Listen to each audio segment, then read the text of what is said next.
নমস্কার বন্ধুরা, নন্দিনীর স্বাদ কাহনে আমি নন্দিনী সবাইকে স্বাগত জানাই। আশা করি যে যেখান থেকে আমার ভিডিওটি দেখছেন সবাই সুস্থ এবং ভালো আছেন, আর আমরাও ভালো আছি। যথারীতি আজকেও সকালবেলায় স্নান করে পুজোটা হয়ে গেছে। তারপর ধোয়া জামা কাপড় সব মেলে দিয়ে এখন ফ্রিজ থেকে চিকেনটা বের করে একটু জলে ভিজিয়ে রাখলাম বরফ ছাড়ানোর জন্য। সাথে চালটাও মেপে নিয়ে ভালো করে কয়েকবার ধুয়ে রেডি করে ভিজিয়ে রাখলাম। ঘন্টাখানিক ভেজার পর তারপর ভাতটা বসিয়ে দেব। এখন ঘরটাকে ভালো করে পরিপাটি করে গুছিয়ে নিচ্ছি। অনেক দিন হলো এই টেবিলটা সার্ফ দিয়ে ভালো করে ধোয়া হয়নি, তাই এখন টেবিলের সব কিছু তুলে নিয়ে টেবিলটাকে ভালো করে পরিষ্কার করে নেব। রেগুলারের যে নিউজ পেপারগুলো পড়া হয় কিছুদিনেরটা এখানেই রাখা হয়। জমে যাওয়া পেপারগুলো সুন্দর করে ভাঁজ করে একটা ব্যাগের মধ্যে রেখে দেব। এইভাবে অনেক জমে গেলে তারপরে বিক্রি করে দিই। এইভাবে যদি গুছিয়ে প্রথম থেকেই ব্যাগে রাখা হয় তাহলে পরে যখন বিক্রি করি তখন ব্যাগ ধরে নিয়ে যাই, তাহলে আর ব্যাগে ভরার ঝামেলা থাকে না। যে কোনো জিনিস রেগুলার পরিষ্কার করা হোক বা ঝেড়ে মুছে নেওয়া হোক না কেন, একটু ঘষে মেজে নিলে যে কোনো জিনিস আলাদাই চকচক করে। তবে হ্যাঁ, সব কিছু তো করা সম্ভব হয় না, ছোটোখাটো জিনিসগুলো করা সম্ভব। এই তো বিছানাটা আমি আগেই মোটামুটি গুছিয়ে রেখেছি। এর সাথে এখন খাটটাকে ভালো করে ঝেড়ে মুছে নেব। রেগুলার বা এভরি অল্টার ডে যদি একটু শুকনো কাপড় দিয়ে হালকা হাতে এইভাবে পরিষ্কার করে নেওয়া যায় না, তাহলে আর কোনো কিছুতেই খুব একটা ধুলো পড়ে না। এরই সাথে ভিডিওটি দেখতে দেখতে যদি একটুও ভালো লেগে থাকে তাহলে একটা ছোট্ট লাইক এবং সাবস্ক্রাইব করে নিতে পারেন। আর কাজটি যদি আপনি অলরেডি করে থাকেন তাহলে আপনাকে অনেক ধন্যবাদ।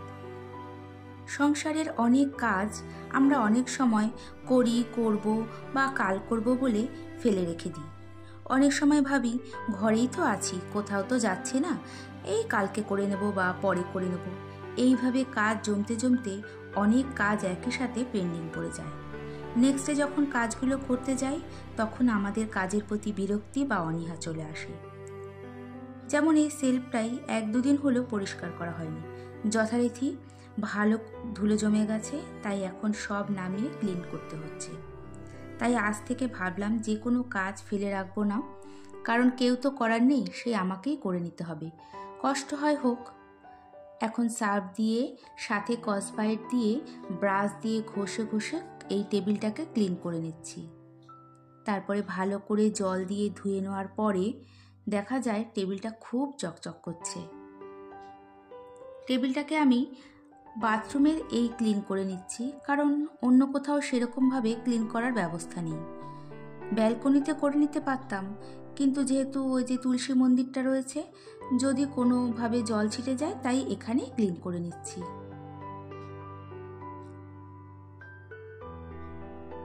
ইনভার্টারের ওপরটা ভালো করে পরিষ্কার করে নিচ্ছি। নেওয়ার পরে যা যা ডাস্টিং করা ছিল সব কিছুই মোটামুটি ঘরের আগেই ডাস্টিং করা হয়ে গেছে। প্রতিদিন ভালো করে টাইম নিয়ে ঘর ঝাড়মোছ করার পরেও কোথা থেকে যে এত ধুলো আসে আমি তো বুঝেই পাই না। তবে হ্যাঁ, ধুলোর সাথে আমি যেটা ফ্রি পাই সেটা হলো প্রচুর চুল।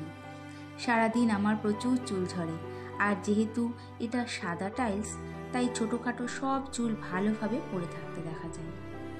এই কারণে ঘরগুলো ঝাড় দিয়ে নিতে আমার অনেকটাই সময় লেগে যায়। আমার যেহেতু কোনো হেল্পিং হ্যান্ড নেই বা কাজ করার কোনো লোক নেই, তাই ঘরের সমস্ত কাজ আমি টাইম সেট করে স্টেপ বাই স্টেপ করে থাকি। তাছাড়া নিজের হাতে কাজ করলে একটা আলাদা সুবিধা হয়, ঘরের প্রত্যেকটা জায়গা নিট অ্যান্ড ক্লিন থাকে। হাজবেন্ড সকাল 7টার সময় অফিসে বেরিয়ে গেছে, তাই সকালে টিফিন করার খুব একটা চাপ নেই।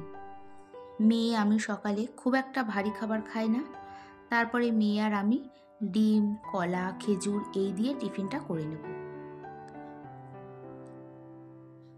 টিফিনটা করে নিয়ে রান্নার কিছুটা জোগাড় করে নেব, তাহলে ঘর ক্লিনিংয়ের কাজ কমপ্লিট করে রান্না করতে আর খুব একটা বেশি দেরি হবে না।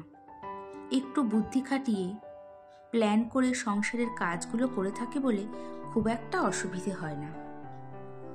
আজ রান্না করব চিকেন রেজালা। একটা মিক্সি বাটিতে বেশ কিছুটা কাজু, পোস্ত আর চালমগজ দিয়ে স্মুথ একটা পেস্ট বানিয়ে নিয়েছি।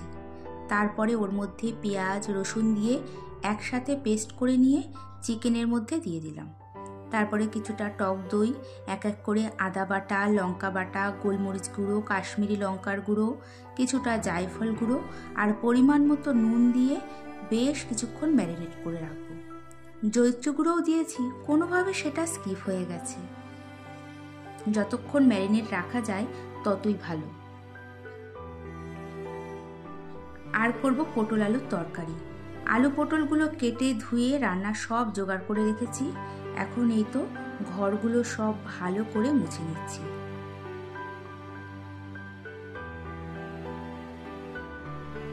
ঘর মোছার জলে আমি প্রায় দিনই শ্যাম্পু দিয়ে মুছে থাকি। শ্যাম্পু ছাড়াও অন্য কিছু দিয়ে ঘর মুছে দেখেছি, কিন্তু জলের মধ্যে অল্প পরিমাণে শ্যাম্পু দিয়ে ঘর মুছে নিলে টাইলসগুলো বেশি চকচক করে।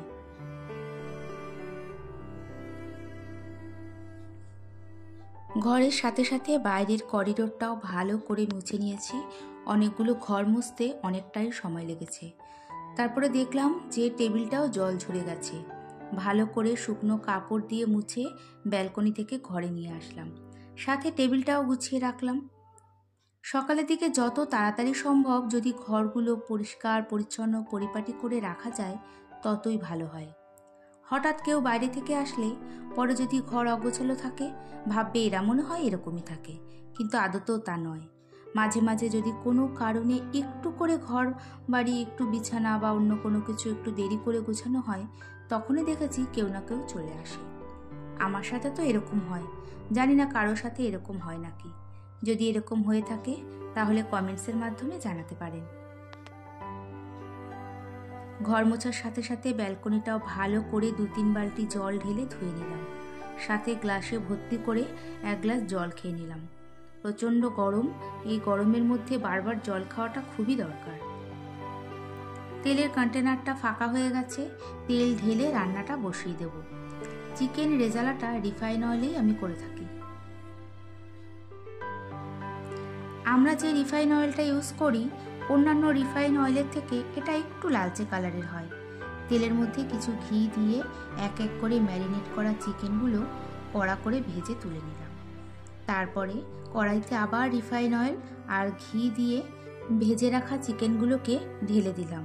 সাথে যে মশলাটা রয়েছে কাজু, পোস্ত, চালমগজ বাটাটা, সেটা দিয়ে নেড়ে চেড়ে বাটিটায় লেগে থাকা মশলা ধুয়ে জল দিয়ে দিয়েছি। চিকেনটা কিছু সময় সিদ্ধ হওয়ার পর, যেহেতু এটা মোগলাই রান্না, তাই কিছুটা কেওড়া জল আর গোলাপ জলও দিয়ে দিয়েছি। ফ্লেভারের জন্য কটা কাঁচা লঙ্কাও চিড়ে দিয়েছি। বেশ কিছুক্ষণ ফোটার পর এই তো রেডি হয়ে গেছে চিকেন রেজালা।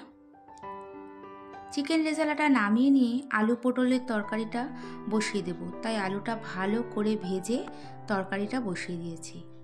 অল্প পরিমাণেই পটল ছিল, যা ছিল মোটামুটি 3 জনের হয়ে যাবে। তরকারিটা হয়ে গেলে ঘি, গরম মশলা বাটা দিয়ে নামিয়ে নিলাম। মশলার কন্টেনারগুলো ভালো করে মুছে নিয়েছি। এখন জায়গা মতো সেগুলোকে রেখে দেব।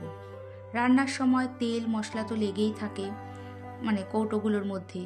প্রতিদিন এগুলো ভেজা ওয়াইপ দিয়ে মুছে তারপরে গুছিয়ে রাখি। এরই মধ্যে অফ ক্যামেরার সব বাসনগুলো মেজে নিয়ে গামলার মধ্যে জল ঝরতে রেখে দিয়েছি।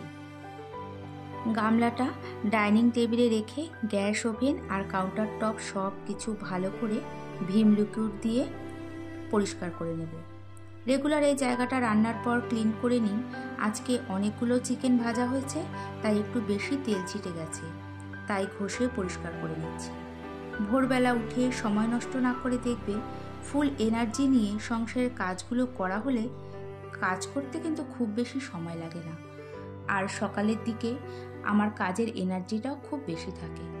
বেলা বাড়ার সাথে সাথে কাজের এনার্জিও কমতে থাকে। সব কিছু ভালো করে ঘষে মেজে নিয়ে তারপরে ওয়াইপ দিয়ে সেটা ভালো করে মুছে নেব। আগের ভিডিওতে আমি ভুল করে আমার ফ্রোজেন শোল্ডারের ব্যথাটা একবার ভুল করে আমি ডান হাতে বলে ফেলেছি, কিন্তু সরি, ওটা আমার বাঁ হাতে ব্যথা।